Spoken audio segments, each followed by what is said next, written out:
ahorita nos ha de ayudar a hacer un resumen rápido de los aspectos que vamos a ver en esta parte. Dice, modos de extinción de la obligación tributaria. ¿Sí? La obligación tributaria dice que se extingue cuando el contribuyente cumple con el pago correspondiente. ¿Sí? Puede extinguirse esta obligación tributaria por una compensación, ¿sí? Por una compensación, o por una confusión, o finalmente por una remisión, ¿no? Entonces vamos a ir viendo cada uno de estos casos conforme establece el Código Tributario. A ver, entremos al pago. El artículo 51 nos habla del pago total. Dice, la obligación tributaria y la obligación de pago en aduanas siempre nos va a hablar de los dos rubros de ingreso que tiene el gobierno, ¿no? Por un lado, lo que es la obligación, lo que son los tributos, que está a cargo de la administración tributaria, y lo que se llaman los tributos aduaneros, que está a cargo de la administración aduanera, ¿no? Entonces dice, la obligación tributaria y la obligación de pago en aduanas se extinguen con el pago total de la deuda tributaria. Entonces el artículo 51 nos establece una de las formas de extinción de la obligación tributaria, y el código dice, esa obligación tributaria se extingue el momento en el que el contribuyente termina de pagar o termina de hacer el pago total de esa deuda tributaria. Solo en ese caso se entiende que está extinguida esa obligación, ¿no? El artículo 52 nos habla de la subrogación de pago y dice, los terceros extraños a la obligación tributaria también pueden realizar el pago previo conocimiento del deudor, subrogándose en el derecho al crédito, garantías, preferencias y privilegios sustanciales. Esta última parte lo que nos está diciendo es que una tercera persona ajena al deudor del tributo puede también hacerse cargo de pagar esa obligación tributaria, dice, ¿no? Pero la administración tributaria no se responsabiliza de lo que vaya a ocurrir posterior a ese acto, ¿no? Porque puede darse el hecho de que esta tercera persona que es ajena al contribuyente pueda no llegar a pagar. Por eso en la última parte dice, subrogándose en el derecho al crédito, garantías, preferencias y privilegios sustanciales. Es decir, que ese deudor que está delegando a una tercera persona tiene que estar plenamente seguro de los riesgos a los cuales están expuestos, ¿no? Sin embargo, para la administración tributaria esta situación es válido, ¿no? El código también nos habla de las condiciones y requisitos para esa extinción de la obligación tributaria, ¿no? El artículo 53 dice en su primer parágrafo, el pago debe efectuarse en el lugar, la fecha y la forma que establezcan las disposiciones normativas que se dicten al efecto. Actualmente, Impuestos Internos ha dado muchas facilidades a los contribuyentes, ¿no? Una de las facilidades es que nosotros podemos pagar estos tributos en cualquier banco del sistema, ¿no? Inicialmente, cuando la administración no tenía estos avances tecnológicos, ¿sí? Cobraban principalmente en las oficinas centrales, y en el caso de La Paz, por ejemplo, se cobraban en la avenida o en la calle Vallivian, donde actualmente quedó como la regional La Paz, ¿no? Pero a medida que transcurrió el tiempo y como conocen ustedes hoy día la estructura de la administración está bastante organizado, y obviamente a nivel nacional se pueden hacer los pagos de los tributos desde cualquier punto del país, ¿no? A través del sistema bancario. 2, dice, existe pago respecto al contribuyente cuando se efectúa la retención o percepción de tributo en la fuente o en el lugar y la forma que la administración tributaria lo disponga. Este segundo párrafo se refiere a aquellos agentes que perciben y retienen los tributos. Anteriormente habíamos hablado de los agentes de percepción y los agentes de retención. Para estos casos, dice el parágrafo 2, que la administración tributaria tiene que disponer dónde van a imposar estas retenciones y percepciones de tributos, ¿no? referente a los agentes de percepción y retención, ¿dónde van a imposar esas retenciones y percepciones? Entonces, esto está sujeto, digamos, a una resolución específica que la administración seguramente ha dispuesto y tiene que disponer, ¿no? 3 dice, la administración tributaria podrá disponer fundadamente y con carácter general prórrogas de oficio para el pago de tributos. Entonces, una de sus facultades de la administración tributaria es facilitarle al contribuyente de cuando éste no pueda hacer el pago total, ¿no? Puede digamos, establecer las prórrogas en los pagos. Inclusive pueden llegar a establecer cuotas periódicas para que el contribuyente pueda cumplir con el pago del tributo correspondiente, ¿no? Sí, sí. ¿Hay alguien que quiere consultar? En la última parte dice, ¿no? En este caso, no procede la convertibilidad del tributo en unidades de fomento a la vivienda, la aplicación de intereses ni de sanciones por el tiempo sujeto a prórroga. Esta última parte lo he resaltado en color naranja.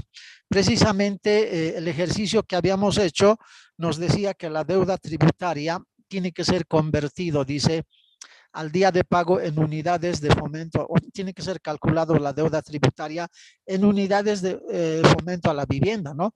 Cosa de que ese parámetro pueda ser fácilmente calculable tomando en cuenta el índice a la fecha de pago.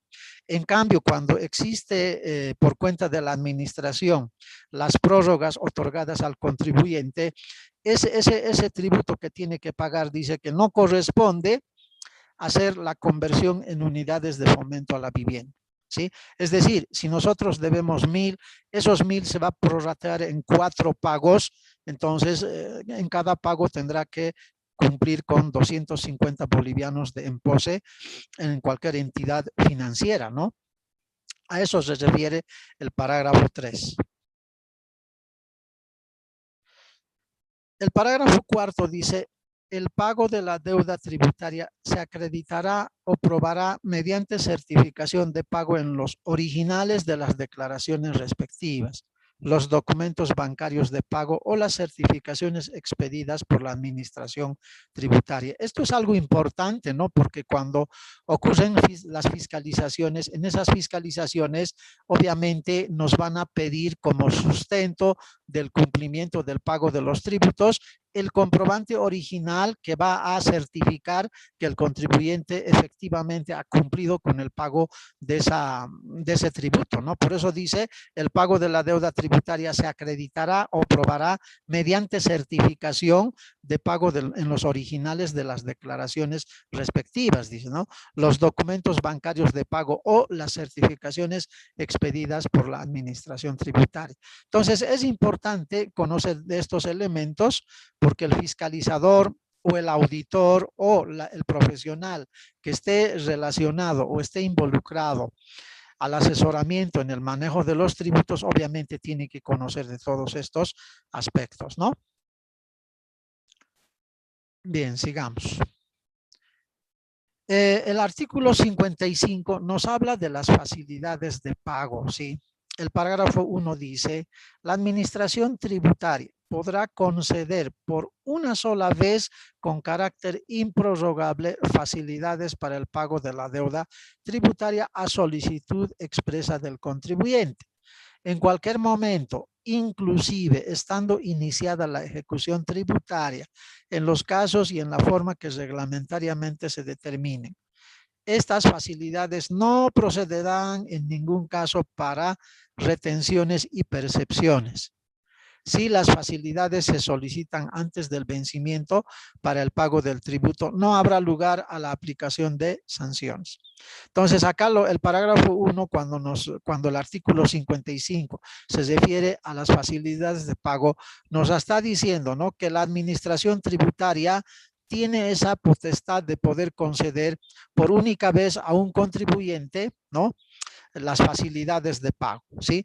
Cuando la deuda tributaria es bastante pesado, no tiene la suficiente liquidez de pagar de un solo golpe, como se dice vulgarmente, ¿no?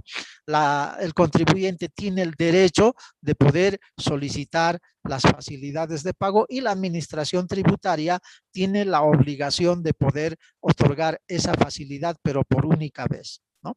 Obviamente el contribuyente tiene que solicitar formalmente ante la administración tributaria este derecho, ¿no? Pero hay en una partecita donde nos dice, y está en color naranja, dice, ¿no?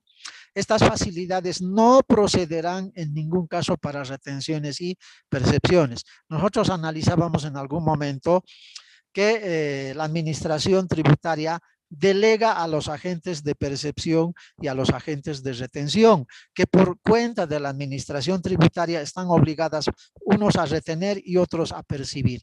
Entonces, esos recursos que están destinados a la administración tributaria, en esos casos el pago tiene que ser en el 100%, no aplica las prórrogas, ¿no? Eso nos quiere decir esta última partecita. El parágrafo 2 dice, para la concesión de facilidades de pago deberán exigirse las garantías que la administración tributaria establezca mediante normas reglamentarias de carácter general hasta cubrir el monto de la deuda tributaria. Fíjense, la administración tributaria también tiene el derecho de asegurarse de que el contribuyente ha de cumplir con el pago de estas facilidades que le está otorgando, ¿sí? En cuyo caso, por ejemplo, puede darse el derecho a que el contribuyente le presente una boleta de garantía, por ejemplo, para que pueda cumplir ese pago, o puede ser que presente, por ejemplo, una letra de cambio a través del cual el contribuyente está garantizando a la administración tributaria de que ha de cumplir ese cronograma de pagos cuando así ocurra, ¿no?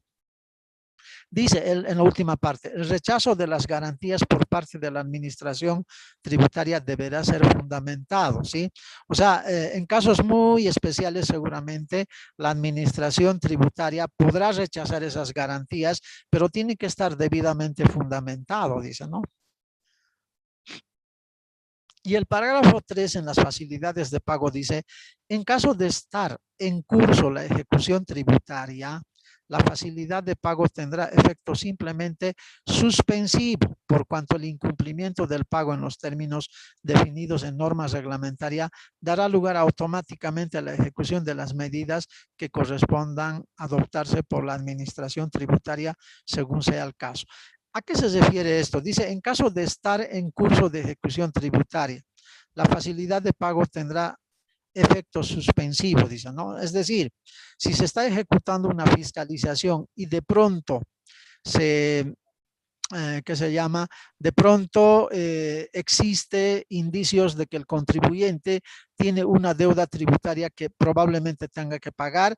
En esos casos, las facilidades simplemente comprenden, dice, suspender por un tiempo determinado a fin de que el contribuyente cumpla con el pago de esas deudas. O sea, no va a haber acá pagos parciales, sino tendrá que pagar íntegramente, solamente que le van a dar un tiempo prudencial, ¿no? Bien, acá en la laminita dice medios de extinción de la obligación tributaria como resumen de los artículos que hemos analizado. Dice, el pago es cuando se cancela la prestación debida en el sujeto, por el sujeto pasivo. El pago debe tener, dice, integridad, identidad, indivisibilidad, ¿no? Dice, efectuado por los sujetos pasivos o un tercero. Es decir, el pago puede ser realizada por el propio contribuyente o por el representante legal, ¿no? Tiene que llevarse a cabo, dice, en el lugar y la forma que establezca la administración tributaria. O sea, no puede pagar en un lugar que no esté establecido por la administración tributaria. Y en nuestro medio generalmente va a ser a través del sistema bancario, ¿no? Y obviamente para que exista la extinción tiene que estar, tiene que estar establecida a través de una fecha, ¿no? Que la propia administración ha de establecer cuándo debería pagar esas deudas tributarias.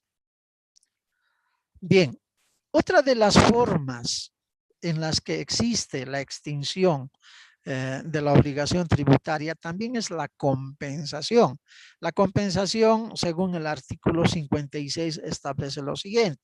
Primero dice, la deuda tributaria podrá ser compensada total o parcialmente, de oficio o a petición de parte, en las condiciones que reglamentariamente se establezcan con cualquier crédito tributario líquido y exigible del interesado, proveniente de pagos indebidos o en exceso, por los que corresponde la repetición o la devolución previstas en el presente código.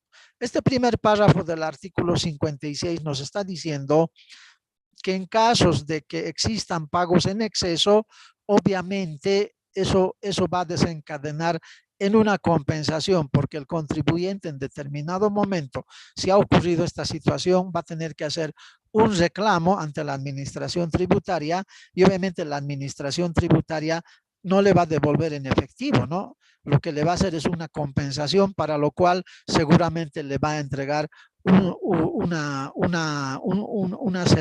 una certificación de reintegro tributario, ¿no? Y obviamente ese es un documento que le va a permitir en un periodo próximo, ¿no? Poder compensar como un pago a cuenta esa parte que ha sido pagada en exceso, si quieren, ¿no? El segundo párrafo dice, la deuda tributaria a ser compensada deberá referirse a periodos no prescritos, comenzando por los más antiguos y aunque provengan de distintos tributos, a condición de que sean recaudados por el mismo órgano administrativo.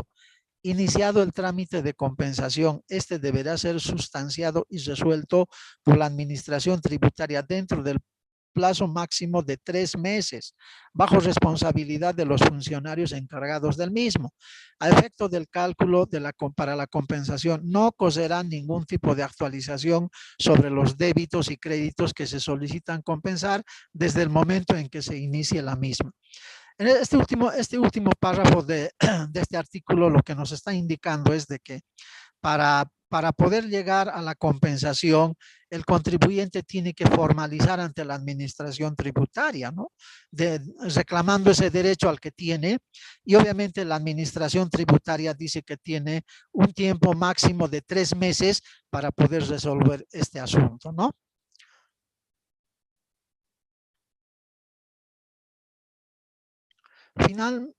Finalmente, hablando de la confusión, que es otra forma de la extinción de la obligación tributaria, dice, se producirá la extinción por confusión. Perdón, estuvimos hablando de la compensación, ¿verdad? La compensación es, bueno, ya hemos visto dos. Uno es por pago total, el otro es por la compensación. El artículo 57 nos habla también que otra de las formas de que pueda existir la extinción de la obligación tributaria nos dice que es la confusión. Y eso está escrito en el artículo 57 que dice, se producirá la extinción por confusión cuando la administración tributaria titular de la deuda tributaria quedara colocada en la situación de deudor de la misma como consecuencia de la transmisión de bienes o derechos sujetos al tributo, ¿sí? En esta parte podemos ver inicialmente un pequeño ejemplo respecto a la confusión y en la que dice, ¿no? Cuando el deudor y el acreedor es la misma persona, es decir, en este caso la administración tributaria se convierte en deudor y acreedor al mismo tiempo. Y un ejemplo nos dice que un hombre le debe dinero a un pariente antes de que éste pudiese devolverle el dinero.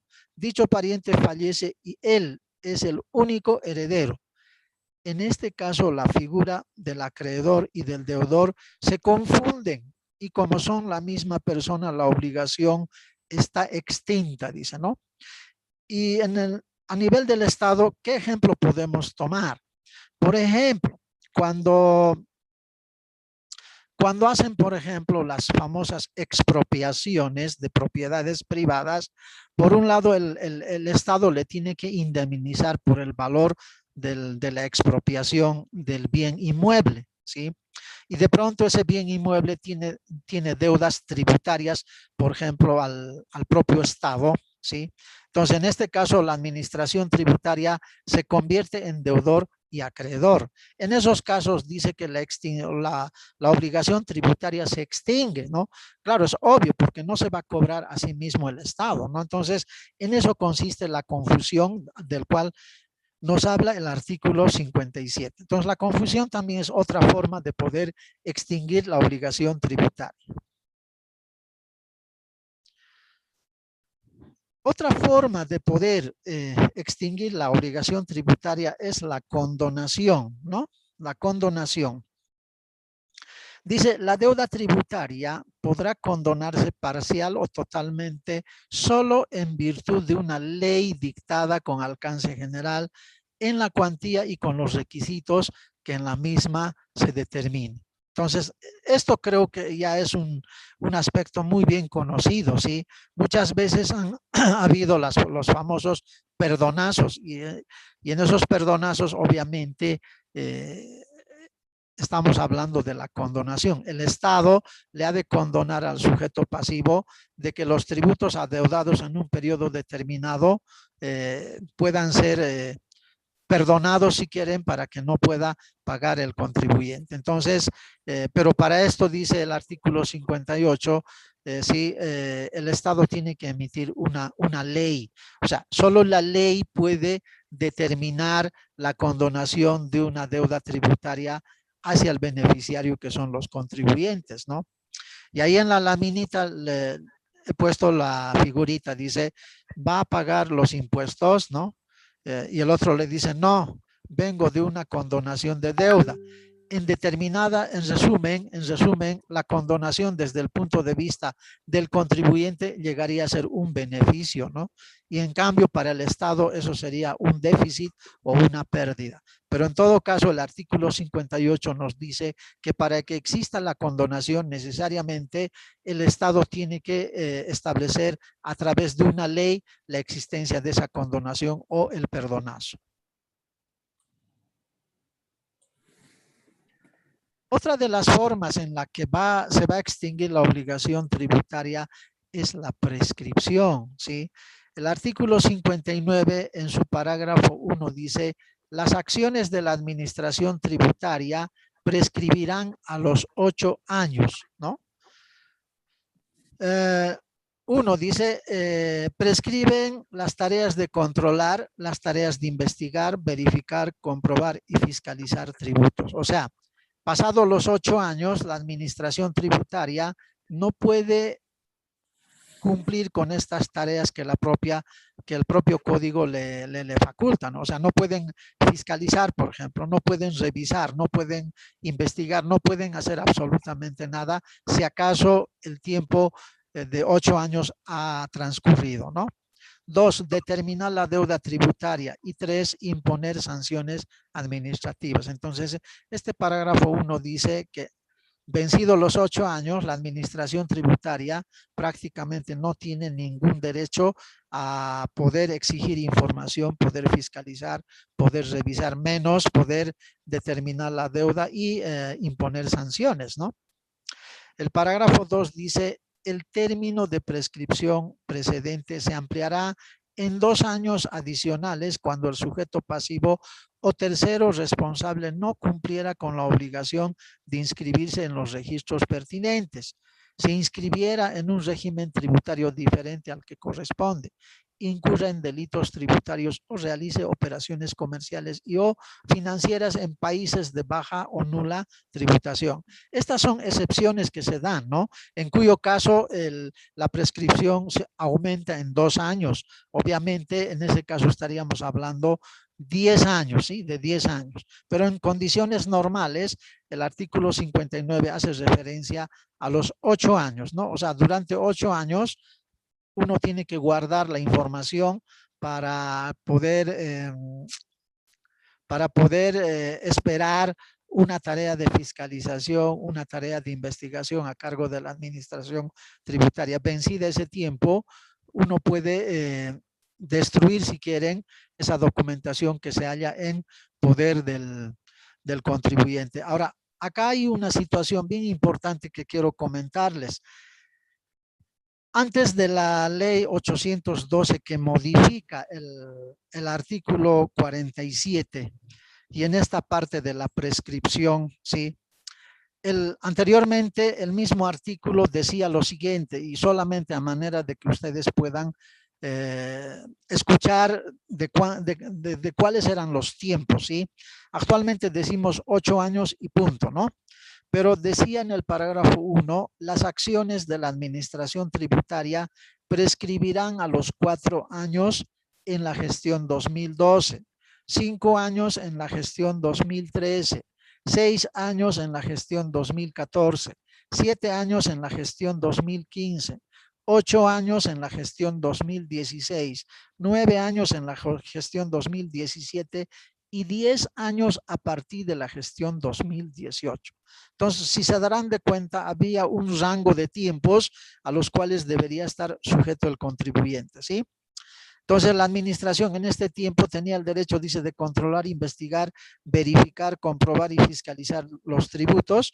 2, determinar la deuda tributaria. Y 3, imponer sanciones administrativas. Entonces, el cambio que se ha dado con la ley 812, se deroga esto de los 4, 5, 6, 7, 8 y 10 años para adelante. Actualmente existe solo un tiempo, ¿no? Estamos hablando de 8 años para la prescripción. El numeral 12 dice, o el parágrafo 2, mejor dicho, del anterior código o del anterior artículo modificado por la ley 812, dice, los términos de prescripción precedentes se ampliarán en 3 años adicionales cuando el sujeto pasivo o tercero responsable no cumpliera con la obligación de inscribirse en los registros pertinentes o se inscribiera en un régimen tributario diferente al que corresponde. Actualmente estamos hablando de 2 años adicionales. Anteriormente eran de 3 años, ¿sí? El parágrafo 3 dice, acá no sé si tenemos el parágrafo 3 en el artículo 59. El parágrafo 3 dice en el anterior código o en el anterior artículo, mejor dicho, los términos de prescripción, ¿no? Los términos de prescripción precedentes, el término para ejecutar las sanciones de contravenciones tributarias prescribe a los 5 años. Y en el actual nos dice el término para ejecutar las sanciones por contravenciones tributarias prescribe a los 5 años. Eso no ha cambiado. Y el parágrafo 4 dice la facultad de ejecutar la deuda tributaria determinada es imprescriptible. Y el cuarto en el actual dice la facultad de ejecutar la deuda tributaria determinada es imprescriptible, ¿no? Entonces, compañeros, ha habido ese pequeño ajuste, ¿sí? Pero para nosotros actualmente estamos hablando de 8 años en la que el contribuyente tiene que estar preparado para cualquier eventualidad y de 2 años adicionales cuando existen ciertas excepcionalidades, ¿no? Bien. Saltamos al artículo 61, ¿sí? Nos habla de las interrupciones de las prescripciones. Entonces, acá nos dice, la prescripción se interrumpe por, inciso A, la notificación al sujeto pasivo con la resolución determinativa. B, el reconocimiento expreso o tácito de la obligación por parte del sujeto pasivo o tercero responsable o por la solicitud de facilidades de pago interrumpida por la prescripción, comenzará a computarse nuevamente el término a partir del primer día hábil del mes siguiente a aquel en que se produjo la interrupción. ¿En qué casos, compañeros, va a existir la interrupción? Para que se dé el artículo anterior, o sea, de la 59 donde se dice que prescribe en 8 años, ¿sí? Cuando ocurre esta situación, el contribuyente tiene que solicitar a la administración tributaria por escrito la resolución de la prescripción de la deuda tributaria o de la obligación en este caso, ¿no?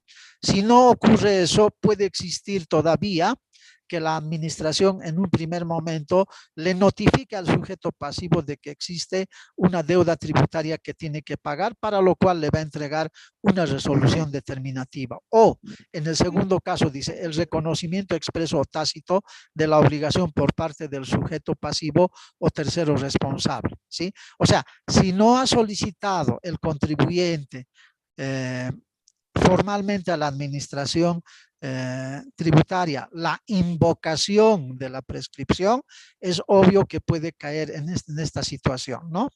Entonces es bien importante, ¿sí?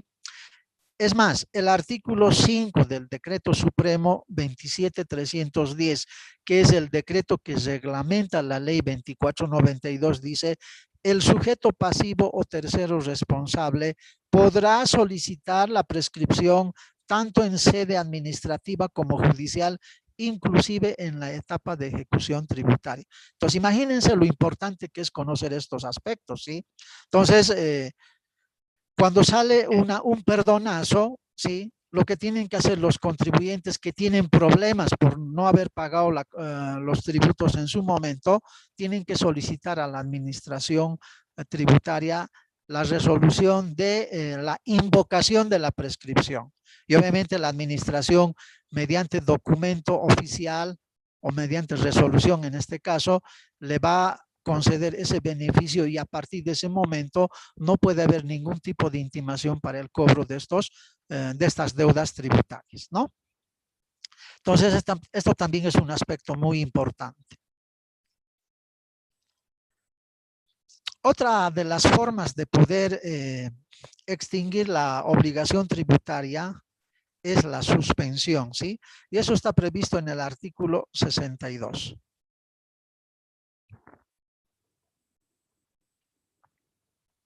El parágrafo 1 dice: la notificación de inicio de fiscalización individualizada en el contribuyente, esta suspensión se inicia a la fecha de la notificación respectiva y se extiende por 6 meses, ¿sí?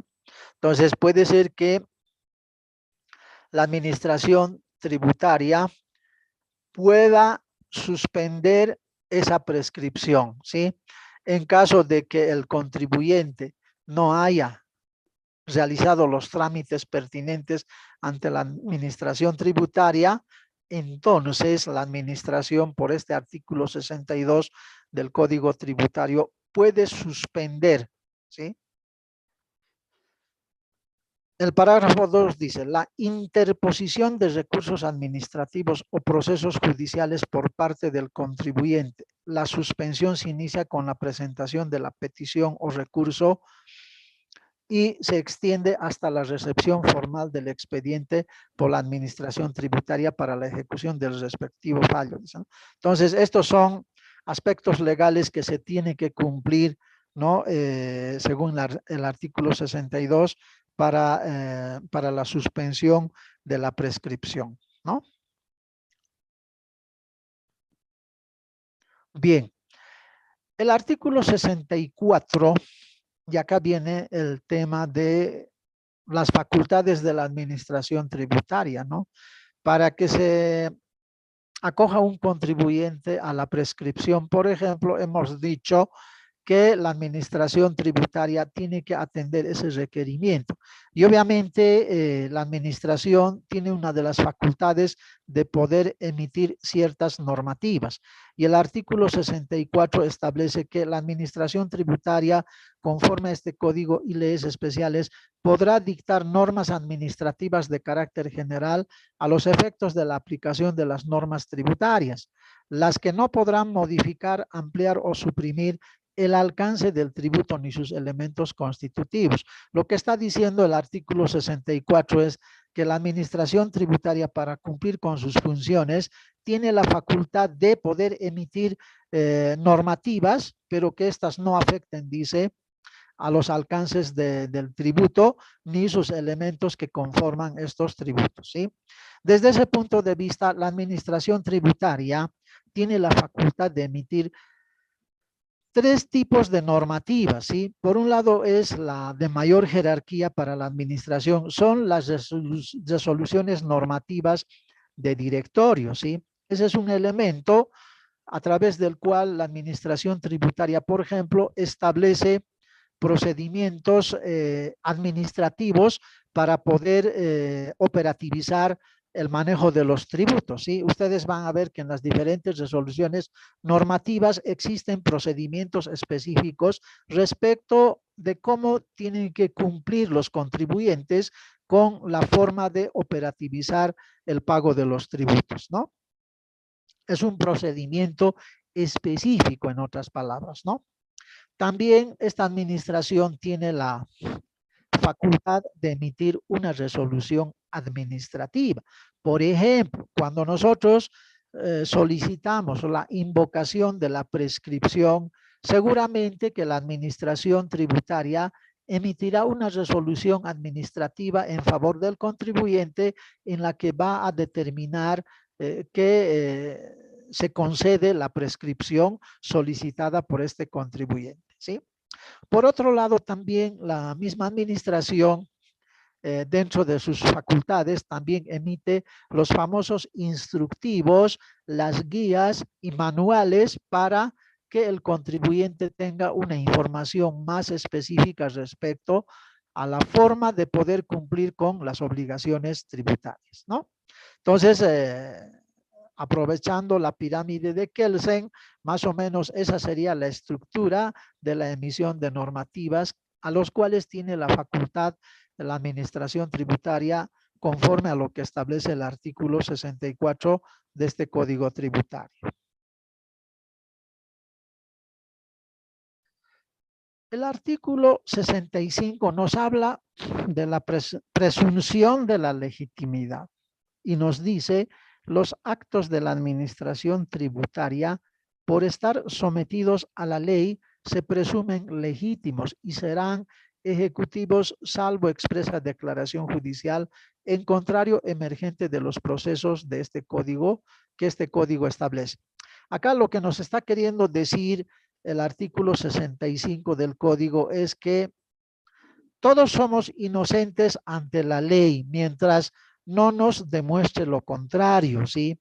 Por eso se dice que nuestros actos son lícitos, son legítimos, mientras nadie nos diga lo contrario. Eso nos está queriendo decir el artículo 65 del Código, ¿no? Que todos nuestros actos frente a la administración tributaria se presumen que son lícitos, ¿no? Mientras no nos diga lo contrario. Simplemente a eso se refiere el artículo 65. Es decir, a nosotros nadie nos puede juzgar de que tenemos un problema con la administración mientras éste no nos demuestre lo contrario, ¿no? Eso tenemos que tener muy presente. Ahora vamos a entrar a través del artículo 66 a las facultades específicas de la administración tributaria. Una de ellas anteriormente hemos visto que era la emisión de las normativas, ¿no? Pero el artículo 66 además dice que la administración tributaria tiene las siguientes facultades específicas. Uno, tiene la facultad de hacer el control, tiene la facultad de hacer la comprobación, la verificación, la fiscalización e investigación. Esa es una de los primeros elementos con el que tiene que cumplir la administración tributaria. Ahora, ¿cuál será el propósito por el que harán el control, comprobación, verificación, fiscalización e investigación? ¿Cuál será el propósito, compañeros?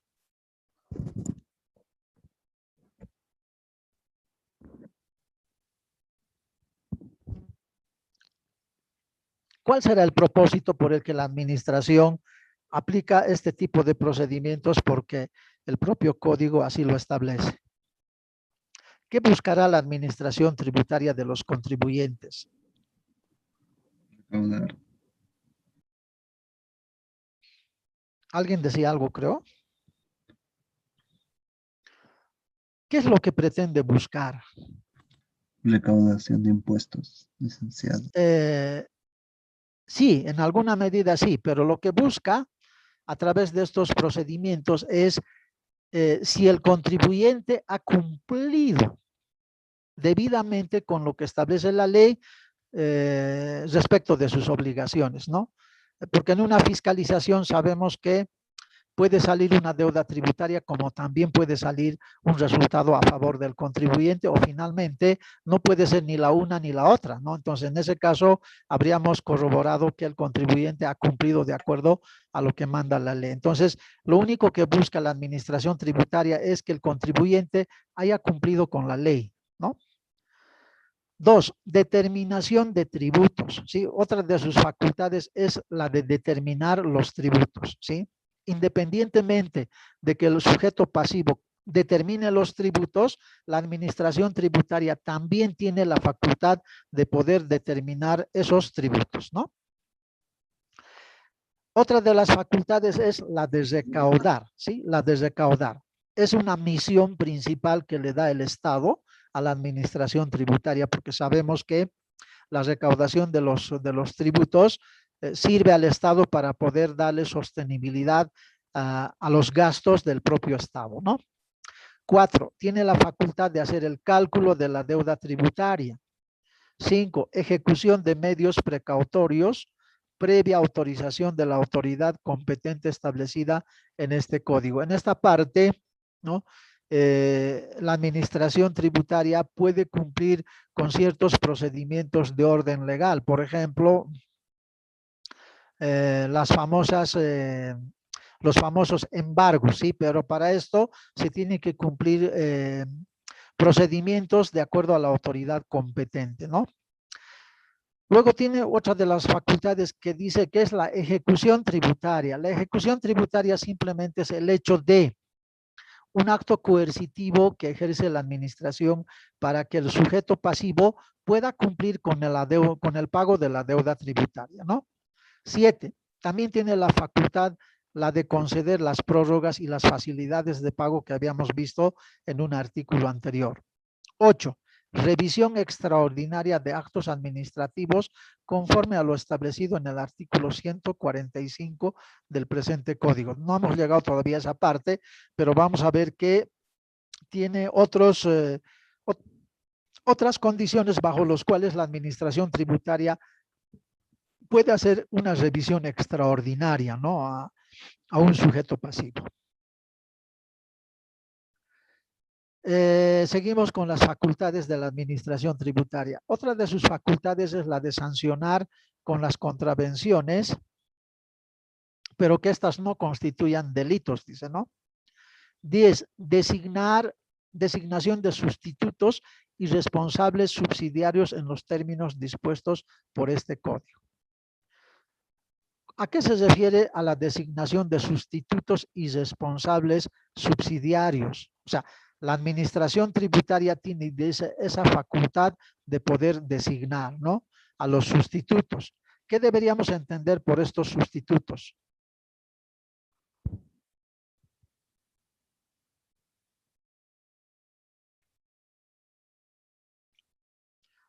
¿Los bancos del sistema será un sustituto por cuenta de la administración?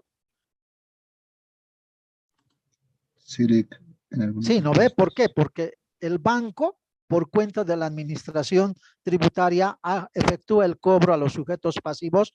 Obviamente, este acto administrativo tiene una comisión que tiene que pagar la administración, ¿sí? Entonces, cuando dice designación de sustitutos, se está refiriendo a ese hecho de que puede delegar a terceros, ¿no? El cobro de impuestos, por ejemplo, al igual que los agentes de retención y los agentes de percepción. Entonces, es otra de sus facultades.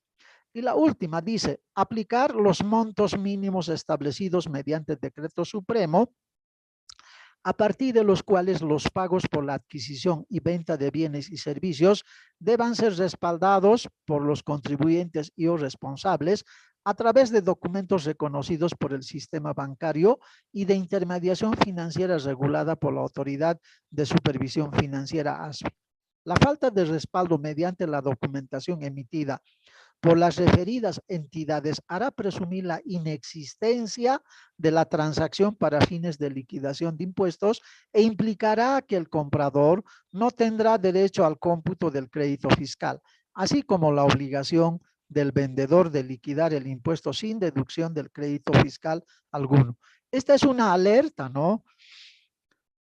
Cuando el contribuyente no pueda demostrar fehacientemente a través de sus registros contables la consistencia de la operación que haya hecho. En ese caso, por ejemplo, la administración puede aplicar, digamos, los montos mínimos según el decreto supremo del que habla este artículo, ¿no?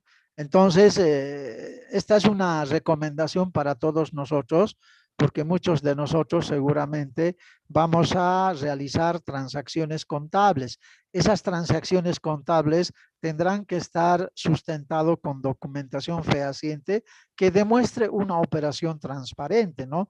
Es siempre bueno hacer operaciones a través del sistema bancario, porque ello va a ser mucho más seguro de poder mostrar ante la administración tributaria la legalidad y transparencia de las transacciones que uno está procesando, ¿sí? Muchos negocios, por ejemplo, están acostumbrados a manejar todo en efectivo, ¿sí? Y cuando es en efectivo no hay una forma fehaciente de poder demostrar en aquellas transacciones, especialmente que son bastante significativos, como el caso de los montos que implican de 50,000 para adelante, ¿no? Entonces, más o menos esto se refiere a ese tipo de transacciones, ¿no? Pero en definitiva, para nosotros, transacciones de menor cuantía o de mayor cuantía deberían estar debidamente registrados a través de medios que podamos acreditar ante la administración tributaria que esa operación es legal, es transparente y además nos puede dar derecho a reconocer tanto el débito fiscal como el crédito fiscal, ¿no? Otra de las facultades dice prevenir y reprimir los ilícitos tributarios dentro del ámbito de su competencia. Asimismo, constituirse en el órgano técnico de investigación de delitos tributarios y promover como víctima los procesos penales tributarios. Entonces, acá nos está dando a entender que la administración tributaria en determinado momento estaría obligado a utilizar la fuerza pública, ¿no? Para poder establecer que un contribuyente ha incumplido con algo que no corresponde, ¿no? Entonces, en ese caso, la administración tributaria puede acudir a estos medios para poder establecer esos delitos tributarios ocasionados por el contribuyente, ¿no? Y la última facultad dice otras facultades asignadas por las disposiciones legales especiales. Entonces puede tener otro tipo de facultades que no están en estos 12 numerales, ¿no? La administración, por cualquier elemento que le parezca raro, obviamente puede aplicar las medidas que correspondan, ¿no? Eso en cuanto a las facultades de la administración tributaria, ¿sí? Vamos a entrar ahora a algo que también es importante, ¿no? El artículo 67 nos habla de la confidencialidad de la información tributaria. Muchos, por ejemplo, tienen temor a no mostrar, si quieren, a no develar, si quieren, la cuenta corriente bancaria ante la administración tributaria, ¿sí? Pero acá el artículo 67 en su primer parágrafo dice: las declaraciones y datos individuales obtenidos por la administración tributaria tendrán carácter reservado y solo podrán ser utilizados para la efectiva aplicación de los tributos o procedimientos cuya gestión tenga encomendada y no podrán ser informados, cedidos o comunicados a terceros, salvo mediante orden judicial fundamentada o solicitud de información de conformidad a lo establecido por el artículo 70 de la Constitución Política del Estado. Esta última partecita, compañeros, les voy a dar como una pequeña tarea. Por favor, revisen el artículo 70 de la Constitución Política del Estado. De acuerdo a la revisión que hice, parece que no tiene mucha relación con este parágrafo 1 del artículo 67, del cual habla el Código Tributario, porque aquí nos está hablando de la confidencialidad de la información, ¿sí? Y nosotros como contribuyentes podemos pedir la información ante la administración tributaria de cualquier información que nos convenga respecto al propio contribuyente, ¿no? Pero acá dice en la última parte, o solicitud de información de conformidad a lo establecido por el artículo 70 de la Constitución Política del Estado. No sé si este artículo 70 está erróneamente expuesta en este artículo. Voy a yo consultar con un abogado, porque el artículo 70 nos habla de otro concepto, ¿sí? Entonces yo quisiera que para la siguiente clase, por favor, ustedes revisen este artículo 70 de la Constitución para ver si concuerda con lo que establece este parágrafo 1 del artículo 67, ¿ya? El parágrafo 2 dice, el servidor público de la administración tributaria que divulgue por cualquier medio hechos o documentos que conozca en razón de su cargo y que por naturaleza o disposición de la ley fueren reservados, será sancionado conforme al reglamento sin perjuicio de la responsabilidad civil o penal que de dicho acto resultare. La pregunta: el fiscalizador, que es un servidor público de la administración tributaria, ¿a qué tipos de responsabilidad podrá estar sujeto?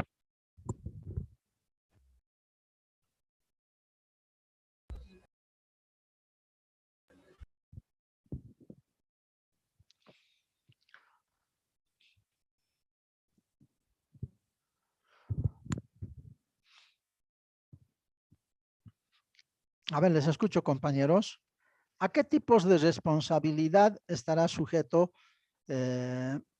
los servidores públicos de la administración tributaria? Porque aquí nos está diciendo que el servidor público de la administración está prohibido de divulgar cualquier tipo de información que afecte al contribuyente, dice, ¿no? Entonces, el servidor público de la administración tributaria, ¿a qué tipos de responsabilidad estará sujeto? Esto hemos visto, los que han pasado gubernamental conmigo, hemos visto en la 1178, ¿no?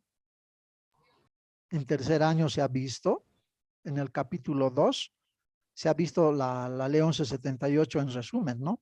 Y ahí en la última parte del capítulo justamente se habla de la responsabilidad por la función pública, ¿no?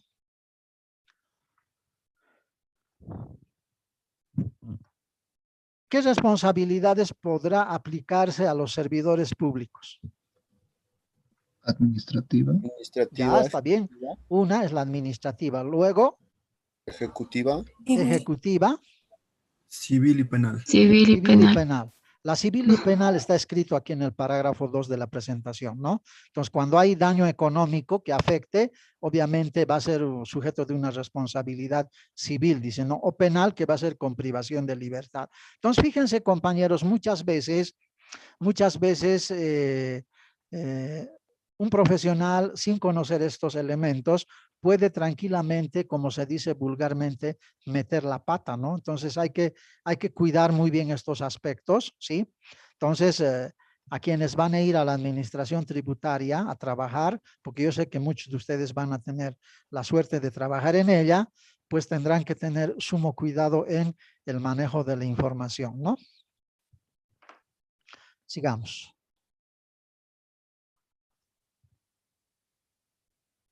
Bien, hablando de la confidencialidad, el tercer parágrafo dice, la información agregada o estadística general es pública, dice, ¿no?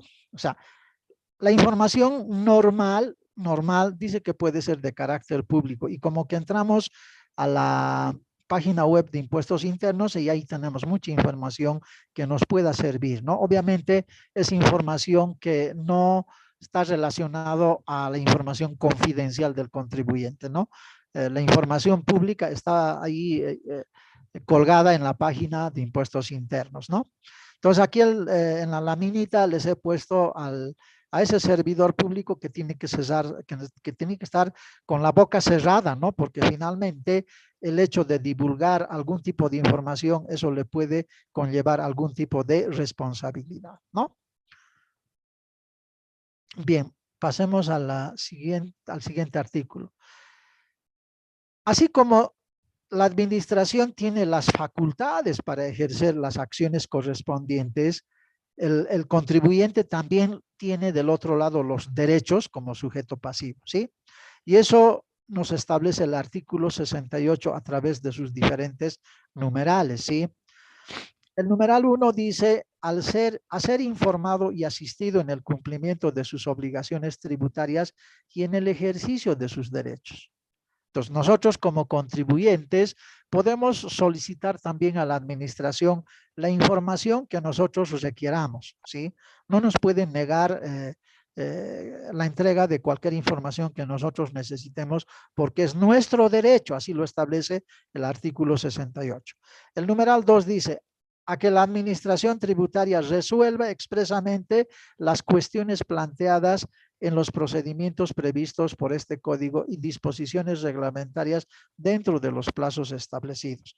Si nosotros presentamos una impugnación ante la administración tributaria, eso vamos a ver casi en la última parte, la administración tributaria tiene, dice, la obligación de poder resolver esa consulta o esa impugnación que se la haga ante la administración, ¿no? El numeral 3 dice a solicitar certificación y copia de sus declaraciones juradas presentadas, dice, ¿no? Muchas veces por desconocimiento uno puede, digamos, no estar muy claro en estos derechos que le asiste al contribuyente, ¿no? Obviamente quienes nunca han leído el código, obviamente no conocen de estos derechos, pero nosotros que estamos inmersos en la materia, vamos a estar inmersos en el manejo financiero, sabemos que el contribuyente tiene un derecho a solicitar las declaraciones juradas. Obviamente van a ser copias legalizadas, ¿no? 4. A la reserva y confidencialidad de los datos, informes o antecedentes que obtenga la administración tributaria en el ejercicio de sus funciones, quedando las autoridades, funcionarios u otras personas a su servicio obligados a guardar estricta reserva y confidencialidad bajo responsabilidad funcionaria, con excepción de lo establecido en el artículo 67 del presente código, ¿sí? Entonces, acá el numeral 4 dice que de parte del lado del sujeto pasivo, que es un derecho del contribuyente a que no puedan divulgar su información de identificación que está registrada en la base de datos de impuestos internos. ¿Sí? Ellos o la administración tributaria por ninguna razón puede divulgar esa información a terceras personas, salvo a requerimiento del propio contribuyente, ¿no?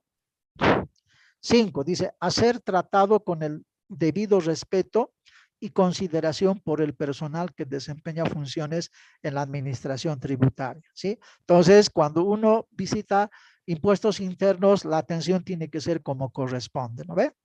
6. Al debido proceso y a conocer el estado de la tramitación de los procesos tributarios en los que sea parte interesada a través del libre acceso a las actuaciones y documentación que respalde los cargos que se le formulen, ya sea en forma personal o a través de terceros autorizados en los términos del presente código. Cuando dice a través de terceros autorizados, se está refiriendo a que uno puede hacerlo a través de su representante legal o a través de su abogado, ¿no?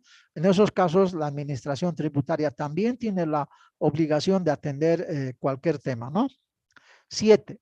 A formular y aportar en forma y plazos previstos en este código todo tipo de pruebas y alegatos que deberán ser tenidos en cuenta por los órganos competentes al redactar la correspondiente resolución. Acá lo que está diciendo es que cuando la administración tributaria, después de haber determinado la existencia de la deuda tributaria, tanto en la vista de cargo como en la resolución determinativa, tiene que dar toda la explicación, ¿sí?, respecto al trabajo realizado.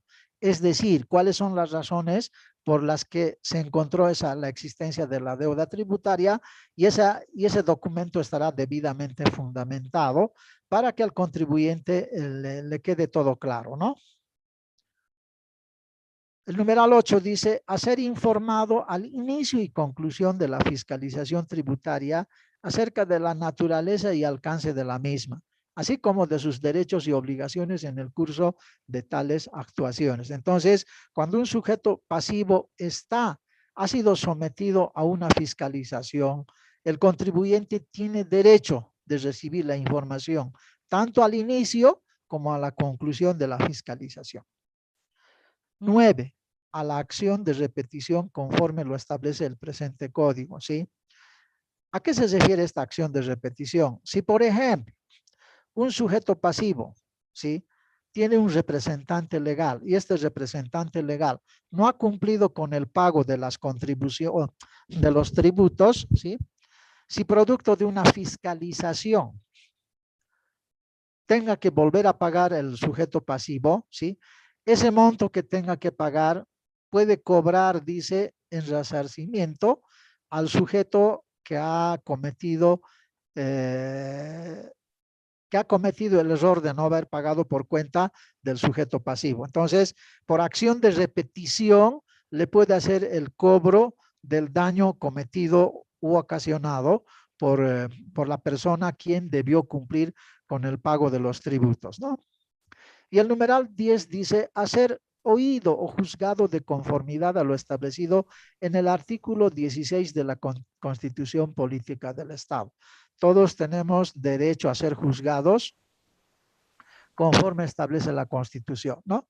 Entonces, eso en cuanto a los derechos del contribuyente o del sujeto pasivo, ¿sí? Bien, entramos ahora, a un ratito, ¿a qué hora estamos? Estamos a las 13.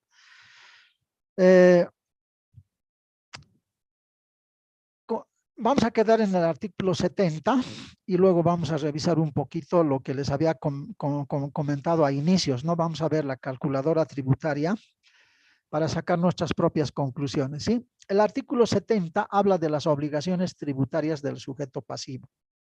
Constituyen, dice, obligaciones tributarias del sujeto pasivo. 1. Determinar, declarar y pagar correctamente la deuda tributaria en la forma, medios, plazos y lugares establecidos por la administración tributaria, ocurridos los hechos previstos en la ley como generadores de una obligación tributaria. 2. Inscribirse en los registros habilitados por la administración tributaria y aportar los datos que le fueran requeridos comunicando ulteriores modificaciones en su situación tributaria. Muchas veces acá los contribuyentes no proporcionan, por ejemplo, el cambio del domicilio fiscal. Entonces es bien importante el hecho de que la administración tiene que recibir una permanente actualización de la información de parte del sujeto pasivo, ¿no? 3. Fijar domicilio y comunicar su cambio. Caso contrario, el domicilio fijado se considerará subsistente, siendo válidos las notificaciones practicadas en el mismo. Acá tenemos que tener mucho cuidado en relación al numeral anterior también, ¿no?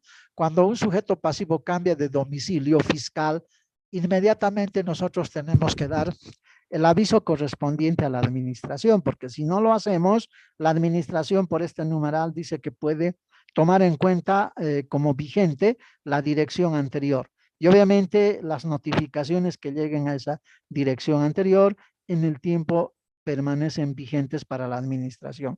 Obviamente esta es una desventaja para el sujeto pasivo, ¿no? Porque cuanto mayor tiempo transcurre, obviamente los riesgos también son mayores. Entonces, es importante el hecho de que el sujeto pasivo pueda cumplir con brindar la actualización de la información, ¿no? 5, dice, demostrar la procedencia y cuantía de los créditos impositivos que considere le correspondan, aunque los mismos se refieran a periodos fiscales prescritos. Sin embargo, en este caso, la administración tributaria no podrá determinar deudas tributarias que oportunamente no las hubiere determinado o cobrado. Si se olvidó de determinar una deuda tributaria, lamentablemente pasado el tiempo, no puede volver a hacer el cálculo correspondiente, ¿no? 6. Facilitar las tareas de control, determinación, comprobación, verificación, fiscalización, investigación y recaudación que realice la administración tributaria, observando las obligaciones que les impongan las leyes, decretos, reglamentarios y demás disposiciones. Acá, compañeros, muchas veces los sujetos pasivos, cuando les van a notificar, no quieren recibir las notificaciones, ¿no? Entonces, la ley a la administración le faculta de que tiene que cumplir con estos procedimientos. Por otra parte, la misma ley también establece que el sujeto pasivo tiene que estar en condiciones de poder brindar toda la información que la administración requiera, ¿no? Entonces, aquí muchas veces la gente por desconocimiento, muchas veces no quiere brindar la información que la administración solicita por temor a cualquier cosa, ¿no? Pero sin embargo, el hecho de no poder brindar esta información, lo único que va a hacer es entorpecer las acciones que va a aplicar la administración tributaria, ¿no? 7, dice facilitar el acceso a la información de sus estados financieros cursantes en bancos y otras instituciones. Por eso hace rato decía que la información a procesar en el 100% tiene que estar debidamente registrados con el sustento correspondiente y todo tendrá que ser en el marco de la transparencia, ¿no? 8. En tanto no prescriba el tributo, considerando incluso la ampliación del plazo, conservar en forma ordenada en el domicilio tributario los libros de contabilidad, registros especiales, declaraciones, informes, comprobantes, medios de almacenamiento, datos e información computarizada y demás documentos de respaldo de sus actividades. Presentar, exhibir y poner a disposición de la administración tributaria los mismos, en la forma y plazos en que éste los requiera. Asimismo, deberán permitir el acceso y facilitar la revisión de toda la información, documentación, datos y base de datos relacionadas con el equipamiento de computación y los programas de sistema software básico y los programas de aplicación, software de aplicación, incluido el código fuente, que se utilicen en los sistemas informáticos de registro y contabilidad de las operaciones vinculadas con la materia imponible. Entonces, este numeral 8 nos está recomendando de que el contribuyente tiene que tener sumo cuidado en manejar su información, ¿no? Aquí, con esto, lo que puede en determinado momento detectar la administración tributaria, por ejemplo, es aquellas empresas que en algún caso hacen la doble contabilidad, ¿sí? Entonces, a través de la captura de toda esta información, la administración tributaria puede establecer algunos indicios, ¿no? de evasión impositiva. Entonces, nosotros tenemos que tener sumo cuidado en la administración de toda esta información.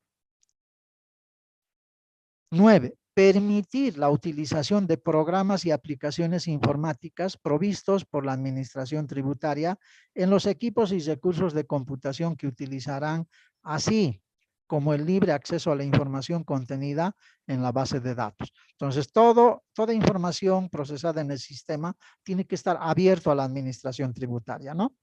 10. Constituir garantías globales o especiales mediante boletas de garantía, prenda, hipoteca u otros, cuando así lo requiera la norma, ¿sí? Entonces, la administración tributaria puede pedirnos, por ejemplo, como decíamos, en un cronograma de pagos, ¿sí?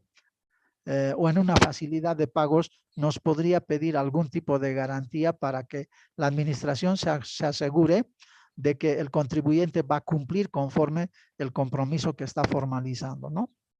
Y 11 dice cumplir las obligaciones establecidas en este código, leyes tributarias especiales y las que defina la administración tributaria con carácter general, ¿no? Entonces, vamos a quedar en el artículo 70, compañeros, para no cansarles mucho, y espero que la próxima semana podamos terminar el análisis de este código y ya para poder entrar a temas un tanto específicos, ¿no? Pero si se darán de cuenta, compañeros, es importante el hecho de que nosotros tenemos que conocer estos elementos que nos va a ayudar en determinado momento a cumplir con nuestro trabajo, ¿no? Bien, entonces voy a un tanto a acudir a la hoja electrónica que estuvimos viendo la vez pasada, que es esta, que prácticamente ya está resuelto, ¿no? Lo único que quería mostrarles es con la calculadora tributaria cómo salen estos montos, ¿sí? Había una compañera que estaba preguntando qué tipo de tiempo se aplica en el cálculo del tiempo, ¿sí? O qué tipo de método, si es el comercial o es el año calendario. El compañero que me ayudó a calcular aplicó, digamos, la fórmula de la determinación del tiempo, pero en función de ello se establece que este es el método calendario, ¿no? Año calendario. Estos tiempos que ven en pantalla son determinados de acuerdo al año calendario, ¿sí? Pero en la fórmula del cálculo del interés nos muestra el año comercial. Entonces, aquí hay un mix, ¿no? En el cálculo y vamos a comprobar eso con la calculadora tributaria, ¿no? Que tenemos por acá. Esto se los voy a compartir para que lo tengan como una pequeña herramienta, ¿sí? Bien, a ver, vamos a introducir los datos para el primer año, ¿sí? Para el primer año. A ver si me ayudan, por favor. A ver, el año al que se está fiscalizando es el 2013, ¿verdad? ¿Está bien? A ver, el periodo omitido, el primer periodo omitido de acuerdo a la planilla, ¿cuándo es? Sería octubre, ¿sí? Octubre. Entonces, yo tengo que poner octubre.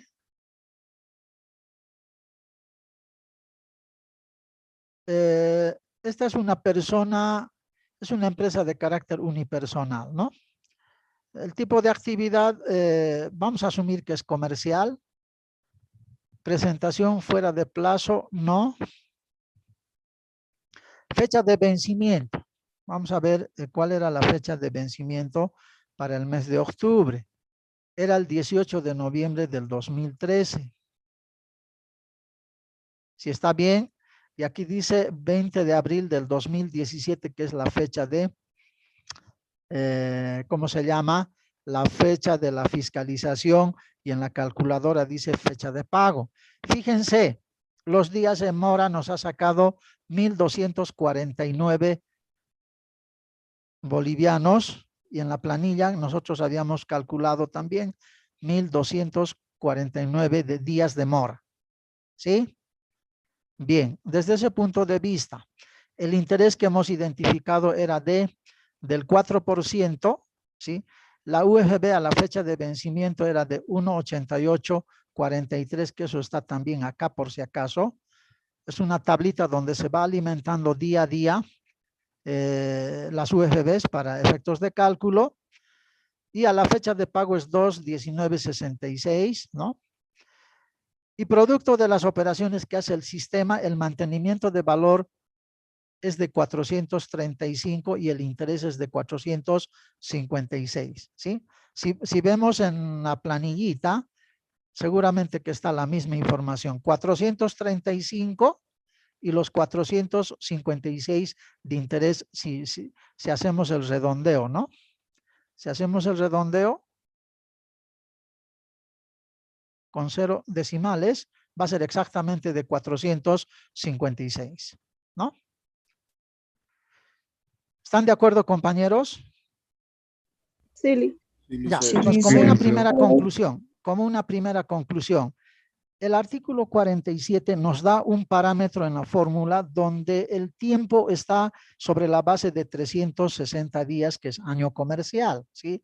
Pero para efectos de cálculo, la administración tributaria utiliza el año calendario, como ustedes han calculado en la clase anterior, y estamos corroborando acá con la calculadora que exactamente obtiene esa misma cantidad en tiempos, ¿ya?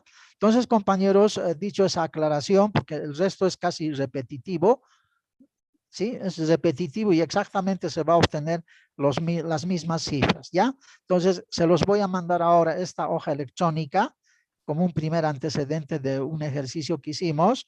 También les voy a compartir esta calculadora tributaria por si necesiten como material de apoyo, ¿no? Bien, compañeros, no sé si hay alguna consulta sobre las cosas que se dijo el día de hoy.